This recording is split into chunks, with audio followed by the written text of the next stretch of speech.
Growing up, I never thought I was lucky to be able to speak Japanese. I envied my brother who grew up speaking English, who had the freedom to choose whether he wanted to speak Japanese or not. I never understood why this was so important to my parents. I felt like I could never communicate well enough. I always felt like there was a wall between us, preventing us from communicating effectively. それは私の決める問題じゃなくて、アリサ自身が決める問題だと思う。アメリカでも日本でも通じる名前っていうと思って考えた名前だし、2人がたくさんの人と違うのはミドルネームだと思うよ。ミドルネームはどっちかっていうと日本のことをもっと意識した名前だったと思うから、アリサのミドルネームは2つの国を結ぶっていう意味でユイっていうふうにつけたし、キーネンのミドルネームもそのお母さんとお父さんのそれぞれの父親の名前の漢字を一つずつ取ってつけた名前だから。In school, when we're greeting each other by middle names, I'm hearing all these English middle names like Patrick, James, Smith, all those, and then I feel a little embarrassed by saying my middle name because it's so different from everybody else's. I like my name. I don't think that I'd like another one, but sometimes it gets a bit frustrating because it's a little difficult to spell, and then lots of people spell it different ways, and I have to correct it all the time for people. And it's much easier for me to just say that I don't know some Japanese than to spell my name to a whole bunch of different people all the time. だって日本語がやっぱり私の第一カ国語だし、自分の家族はあんまり英語喋れない、あんまり喋る人はいないから、子供が2つの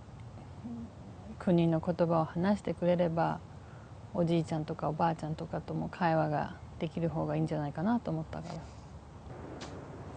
学校に日本人のばっかりの日本語学校行って、きっと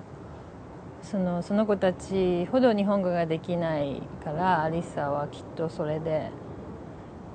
だんだん行きたくなくなったのかなと思ったけど、基本的に日本語は喋れる方がいいんじゃないかなと思って学校に行ってたけど、多分アリサの中でだんだん自分のアイデンティティ、自分はアメリカ人だって、ちっちゃい頃 I'm English って私に一度言ったことがある。I'm not Japanese, I'm English. When I was younger, I hated it. I thought it wasn't worth my time. I really just want to know to communicate and tell people stuff that I mean to tell them. Honestly, I felt jealous because being their first child, I was forced to learn both languages without having a say in their decision. He would grow up hearing both languages and eventually decide whether he wanted to learn Japanese or not. Kabe? 大人と子供だからそんなにはないと思うよ。I think there is, purely because there's this whole generation gap, and I was also raised in America, and I think differently because I was raised in America, and it's hard for me to respect their decisions sometimes,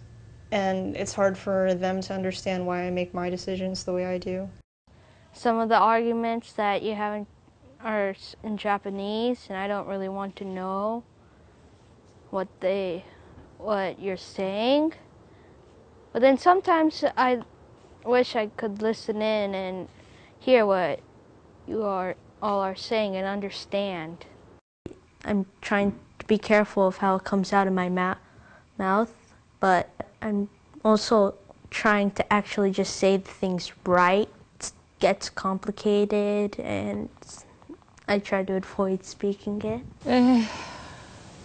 キーネンに日本語習いたいのって前聞いたら、別に興味はなさそうだったし、基本的に彼自身が自分はアメリカ人だと思ってるんだから、日本に行ってその言葉が自分は勉強したくないしアメリカ人の人でそういう壁を感じるのは、ある程度はしょうがない。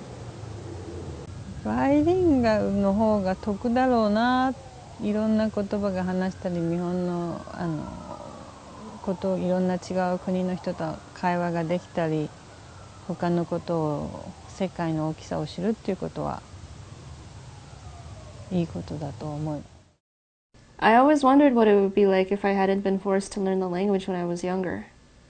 Knowing that I'm not the only one who deals with this feeling of isolation in the family helps. Knowing my parents' reasons for doing what they did helps,